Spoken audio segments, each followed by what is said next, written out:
Kannur Anjarakandy dental കോളേജിലെ വിദ്യാർത്ഥിയുടെ മരണത്തിൽ കോളേജിനെതിരെ പരാതിയുമായി അലൂമിനി അസോസിയേഷൻ കൂടി രംഗത്ത് വന്നിട്ടുണ്ട് എന്നുള്ളതാണ്.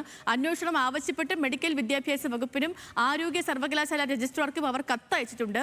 ഡോക്ടർ റാമിൽ നിന്ന് സമാനമായ അനുഭവം നേരിടേണ്ടി വന്നിട്ടുണ്ടെന്നും പരാതി നൽകിയപ്പോൾ അന്നത്തെ പ്രിൻസിപ്പൽ കുറ്റാരോപിതർക്കൊപ്പം നിന്നതുമാണ് ആരോപണം.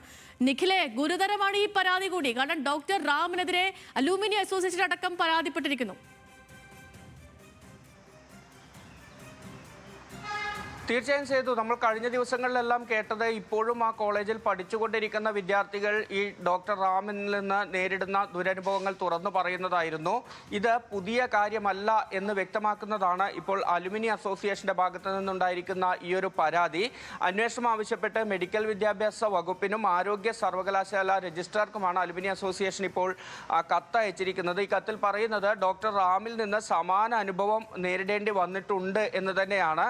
വിദ്യാർത്ഥികൾ സ്റ്റാഫ് റൂമുകളിൽ വിളിച്ചു വരുത്തി മാനസികമായി പീഡിപ്പിക്കുന്ന തരത്തിൽ സംസാരിക്കുന്നത് ഡോക്ടർ റാമിന്റെ ഒരു പതിവായിരുന്നു എന്ന് തന്നെയാണ് പൂർവ്വ വിദ്യാർത്ഥികളും ഈ കത്തിൽ സാക്ഷ്യപ്പെടുത്തുന്നത്. അതുമാത്രമല്ല, ഇതുമായി ബന്ധപ്പെട്ട പരാതികൾ നൽകുന്ന സമയത്ത് അന്നത്തെ പ്രിൻസിപ്പൽ, പുതിയ പ്രിൻസിപ്പൽ 3 മാസം മുൻപാണ് അവിടെ ചാർജ് എടുക്കുന്നത്.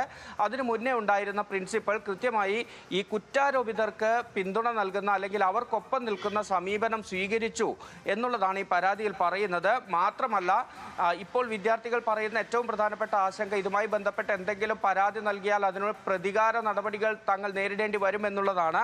അതുണ്ടായിട്ടുണ്ട് എന്ന് സാക്ഷ്യപ്പെടുത്തുകയാണ് പൂർവ്വ വിദ്യാർത്ഥികൾ ചെയ്യുന്നത്. ഇന്റേണൽ മാർക്ക് കുറയ്ക്കുകയും പ്രാക്ടിക്കൽ പരീക്ഷകളിൽ തോൽപ്പിക്കുകയും ചെയ്തു എന്നും ഈ പരാതിയിൽ പറയുന്നുണ്ട്. അപ്പോൾ സ്വാഭാവികമായും ഏകദേശം 15 വർഷത്തോളമായി ഈ ഡോക്ടർ റാം അഞ്ചരക്കണ്ടി ദന്തൽ കോളേജിലെ വകുപ്പ് മേധാവിയായി ജോലി ചെയ്യുന്നുണ്ട്. അപ്പോൾ ഇയാളുടെ ഭാഗത്തു നിന്ന് അന്ന് തൊട്ട് തന്നെ ഇത്തരത്തിൽ ഈ വിദ്യാർത്ഥികൾക്ക് വലിയ രീതിയിലുള്ള മാനസിക പീഡനം നേരിടേണ്ടി വന്നിട്ടുണ്ട് എന്നത് തന്നെയാണ് കൃത്യമായും ഈ പരാതിയിൽ നിന്നും വ്യക്തമാകുന്നത്. അതുമാത്രമല്ല, വിദ്യാർത്ഥികൾ ഇപ്പോൾ പറയുന്ന ആശങ്ക, തങ്ങൾക്കെതിരെ പ്രതികാര നടപടി ഉണ്ടാകുമെന്ന ആശങ്ക ശരിവെക്കുന്നത് കൂടിയാണ് ഈ പരാതി. ഏതായാലും ഇന്നിപ്പോൾ ആരോഗ്യ സർവകലാശാലയുടെ പരിശോധന ഇവിടെ നടക്കാൻ ഒക്കെ പോകുന്ന സാഹചര്യത്തിൽ ഈ പരാതിയിൽ പറയുന്ന കാര്യങ്ങളും വളരെ പ്രധാനപ്പെട്ടത് തന്നെയാണ്. ചെയ്തു. തീർച്ചയായും നിഖിലെ, ഗുരുതരമായ ആരോപണങ്ങളാണ് ഉന്നയിക്കപ്പെടുന്നത്. ഇപ്പം നിതിൻ ദാസിന്റെ മരണം, അതിന് വഴിവെച്ച കാരണങ്ങൾ അന്വേഷിച്ചുകൊണ്ടിരിക്കുകയാണ്. അതിനിടയ്ക്കാണ് അലൂമിനി അസോസിയേഷൻ അടക്കം പരാതി നൽകാതും ഈ ആരോപണ വിധേയനായ അധ്യാപകനെതിരെ മെഡിക്കൽ വിദ്യാഭ്യാസ വകുപ്പിനും ആരോഗ്യ സർവകലാശാല രജിസ്ട്രാർക്കും കത്തയച്ചിരിക്കുന്നത്.